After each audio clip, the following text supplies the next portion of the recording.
नजर सब पर।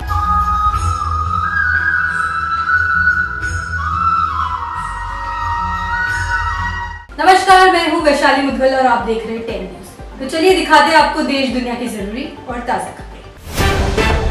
आज देश भर में भगवान श्री कृष्ण का 5252वां जन्मोत्सव हर्षोल्लास से मनाया जा रहा है। हिंदू पंचांग के अनुसार जन्माष्टमी 16 अगस्त को भाद्रपद मास की अष्टमी तिथि पर है।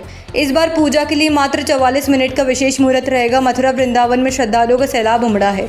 भक्त झांकी, भजन और कीर्तन के माध्यम से भगवान श्री कृष्ण के जन्मोत्सव का उल्लास मना रहे हैं। धार्मिक नगरियों में सुरक्षा और व्यवस्थाओं के कड़े इंतजाम किए गए हैं। पूर्व प्रधानमंत्री अटल बिहारी वाजपेयी की पुण्यतिथि पर राष्ट्रपति, प्रधानमंत्री और कई नेताओं ने दिल्ली स्थित सदैव अटल स्मारक पर श्रद्धांजलि अर्पित की। पीएम मोदी ने कहा कि अटल जी का सेवा भाव और भारत की प्रगति के प्रति समर्पण सभी को प्रेरित करता रहेगा। वाजपेयी न केवल एक सफल प्रधानमंत्री बल्कि कवि, वक्ता और जननेता भी थे।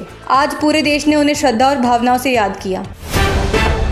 अमेरिकी राष्ट्रपति डोनाल्ड ट्रंप और रूसी राष्ट्रपति व्लादिमीर पुतिन की अलास्का में 3 घंटे लंबी बैठक हुई। बैठक के बाद दोनों नेताओं ने केवल 12 मिनट की प्रेस कॉन्फ्रेंस की और किसी सवाल का जवाब नहीं दिया। ट्रंप ने कहा बातचीत सकारात्मक रही लेकिन कोई डील नहीं हुई। वहीं पुतिन ने सुरक्षा को प्राथमिकता बताते हुए अगली बैठक मॉस्को में करने का सुझाव दिया। 10 साल बाद अमेरिका पहुंचे पुतिन का रेड कारपेट से स्वागत किया गया। अमेरिकी राष्ट्रपति डोनाल्ड ट्रंप ने रूस से तेल खरीदने वाले देशों को चेतावनी दी है। उन्होंने कहा कि अभी नए सेकेंडरी टैरिफ लगाने की जरूरत नहीं, लेकिन 2 से 3 हफ्तों में इस पर विचार किया जा सकता है। ट्रंप ने कहा कि भारत समेत कई देशों पर शुल्क की बात से रूस पर दबाव पड़ा और तभी पुतिन ने बातचीत की इच्छा जताई। हालांकि युद्ध खत्म करने पर बैठक में कोई ठोस सहमति नहीं बन पाई।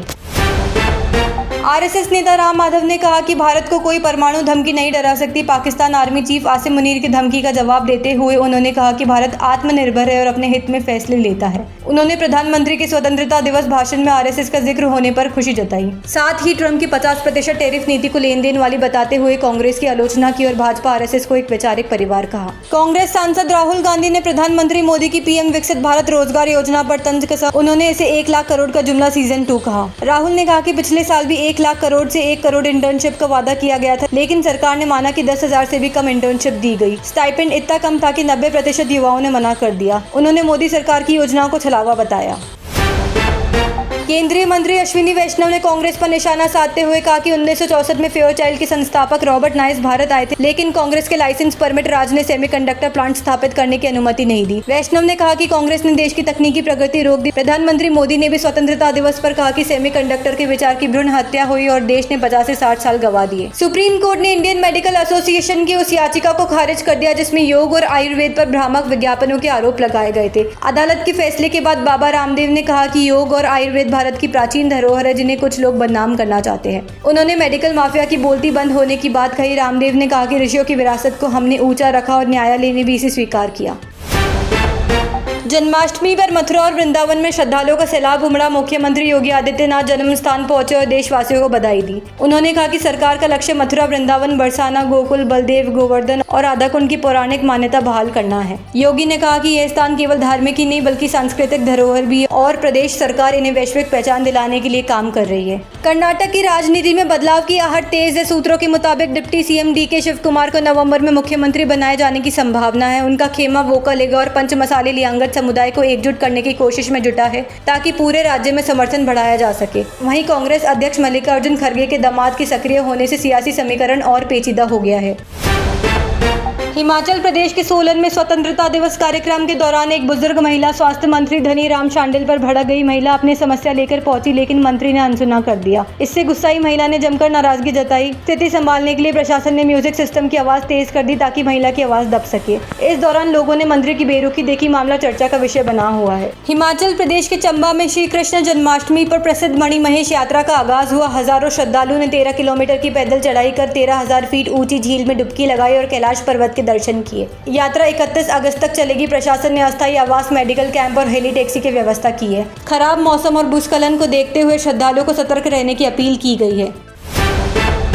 जोधपुर में रेजिडेंसी रोड पर दर्दनाक हादसा हुआ। स्कूल जा रहे बच्चे को तेज रफ्तार कार ने रौंद दिया जिससे मौके पर ही उसकी मौत हो गई। घटना के बाद गुस्साए परिजन और स्थानीय लोग सड़क पर उतर आए और न्याय की गुहार लगाने लगे। भीड़ ने पुलिस प्रशासन पर दबाव बनाया और आरोपी चालक की गिरफ्तारी की मांग की। फिलहाल कार चालक फरार है और पुलिस उसकी तलाशी में जुटी है। अहमदाबाद की साबरमती रिवर फ्रंट पर माँ बेटी ने छलांग लगाकर जान देने की कोशिश की। 38 वर्षीय माँ की मौके पर ही मौत हो गई, लेकिन 2 साल की बेटी को CPR देकर बचाया गया। हालांकि इलाज के दौरान बच्ची की भी मौत हो गई। घटना का 5 सेकंड का वीडियो सामने आया जिसमें बच्ची मां की छाती पर लेटी दिखी। पुलिस ने सुसाइड की वजह का खुलासा नहीं किया। घटना 15 अगस्त की शाम उस्मानपुरा गार्डन के पास हुई। हैदराबाद के बंजारा हिल्स इलाके में लव जिहाद का गंभीर मामला सामने आया। पाकिस्तानी मूल के शख्स फवाह पर आरोप है कि उसने अपनी पहचान छुपाकर अवैध दस्तावेज के जरिए हिंदू युवती कीर्ति को फंसाया और उसका जबरन धर्मांतरण कराया। युवती ने बताया कि 2016 में उससे जबरन शादी कराई गई। पुलिस अब फवाह के खिलाफ जांच कर रही है और उसकी असली पहचान और नागरिकता की पड़ताल में जुटी है। दिल्ली की मोती नगर इलाके में तेज रफ्तार थार ने बाइक सवार को कुचल दिया। हादसे में 40 वर्षीय बेचूलाल की मौके पर ही मौत हो गई। उनके 5 छोटे बच्चों के सिर से पिता का साया उठ गया। घटना के बाद से आरोपी कार चालक फरार है और पुलिस उसकी तलाश कर रही है। इससे पहले इसी महीने चाणक्यपुरी में भी थार से कुचलने की घटना सामने आई थी। राजधानी में लगातार ऐसे हादसे बढ़ते जा रहे हैं। मुंबई में भारी बारिश से हालात बिगड़ गए। विक्रोली इलाके में लैंडस्लाइड से 2 लोगों की मौत हो गई है। कई जगहों पर रेलवे ट्रैक और घर पानी में डूब गए। प्रशासन ने लोगों से घरों में रहने की अपील की है। वहीं दिल्ली में हुमायूं के मकबरे की छत गिरने से 6 लोगों की मौत हो गई। बिहार के भागलपुर में गंगा कोसी के जलस्तर बढ़ने से 6 लाख लोग बाढ़ से प्रभावित हुए हैं। फरक्का बैराज के 109 फाटक खोले गए हैं। भारतीय क्रिकेट टीम के दिग्गज खिलाड़ी रोहित शर्मा और विराट कोहली ने इंग्लैंड दौरे से पहले अचानक टेस्ट क्रिकेट से संन्यास लेकर सबको चौंका दिया। पूर्व क्रिकेटर करसन घावरी ने दावा किया कि यह फैसला खिलाड़ियों की मर्जी से नहीं बल्कि मजबूरी में लिया गया। उनका कहना है कि राजनीति और चयन विवाद के चलते दोनों को रिटायरमेंट लेना पड़ा। रोहित और कोहली अब IPL और सीमित ओवर क्रिकेट पर ध्यान केंद्रित करेंगे।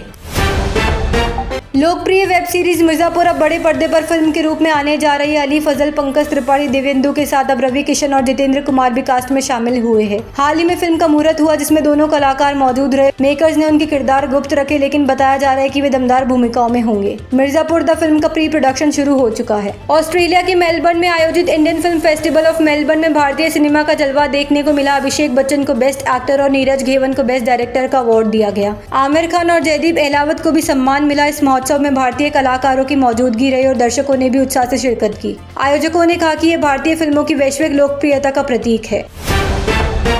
तो ये थी आज की सुपरफास्ट खबरें। देखते रहिए 10 न्यूज। नजर सब पर।